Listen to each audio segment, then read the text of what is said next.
In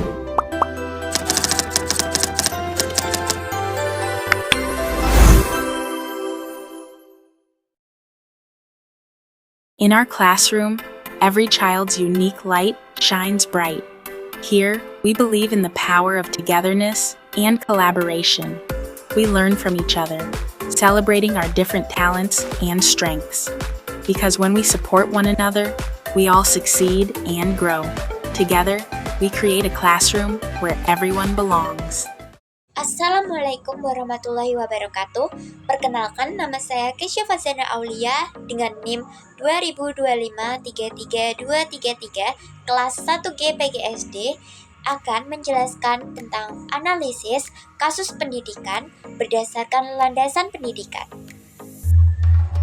Pertama, saya ingin menjelaskan mengapa pendidikan itu penting. Pendidikan bukan hanya tentang menyampaikan materi pelajaran, tetapi tentang membentuk manusia seutuhnya.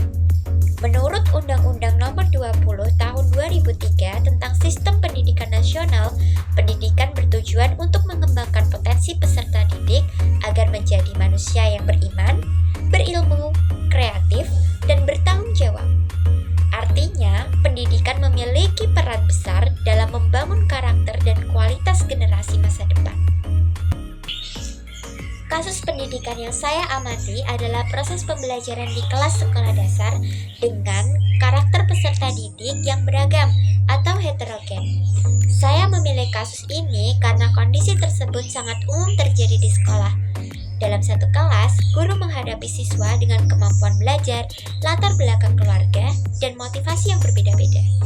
Hal ini menjadi tantangan nyata dalam dunia pendidikan. Selanjutnya, saya akan menjelaskan kondisi pembelajaran yang diamati dalam kasus ini. Guru berperan sebagai fasilitator pembelajaran. Guru tidak hanya menjelaskan materi, tetapi juga berusaha membimbing dan mendampingi siswa.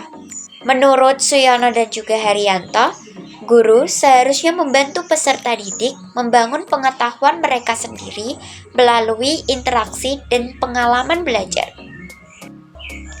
Karakteristik peserta didiknya sangat beragam. Ada siswa yang aktif dan cepat memahami materi, namun ada juga siswa yang membutuhkan perhatian lebih. Menurut Uno, perbedaan karakteristik peserta didik merupakan hal yang wajar dan harus dipahami oleh guru agar pembelajaran dapat berjalan dengan efektif. Dari segi lingkungan kelas, suasana pembelajaran cukup kondusif, tetapi keterbatasan media pembelajaran membuat guru masih sering menggunakan metode ceramah. Akibatnya, tidak semua siswa terlibat aktif. Ceramah menyatakan bahwa lingkungan belajar sangat mempengaruhi keberhasilan proses pembelajaran, baik secara fisik maupun psikologis. Berikutnya, saya akan membahas analisis 4 landasan pendidikan.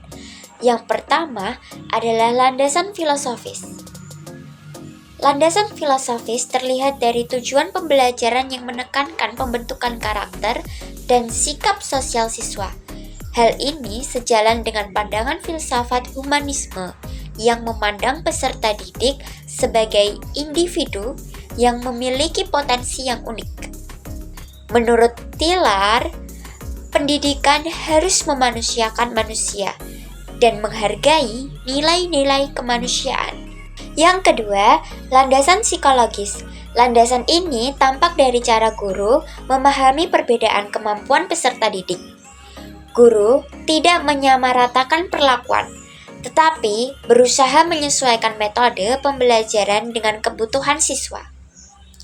Menurut Uno, pemahaman terhadap perkembangan dan kondisi psikologis peserta didik sangat penting agar pembelajaran tidak menekan, melainkan mendukung perkembangan mereka. Lalu yang ketiga, landasan sosiologis. Landasan sosiologis terlihat dari hubungan antara sekolah dengan lingkungan dan budaya sekitar. Nilai-nilai yang dibawa siswa dari rumah dan masyarakat mempengaruhi sikap mereka di kelas. Menurut Sukanto, Pendidikan merupakan bagian dari sistem sosial yang tidak dapat dipisahkan dari kehidupan masyarakat. Dan yang keempat, landasan yuridis. Landasan yuridis berkaitan dengan peraturan dan kebijakan pendidikan yang berlaku, seperti Undang-Undang Sistem Pendidikan Nasional dan kebijakan kurikulum yang ditetapkan di sekolah.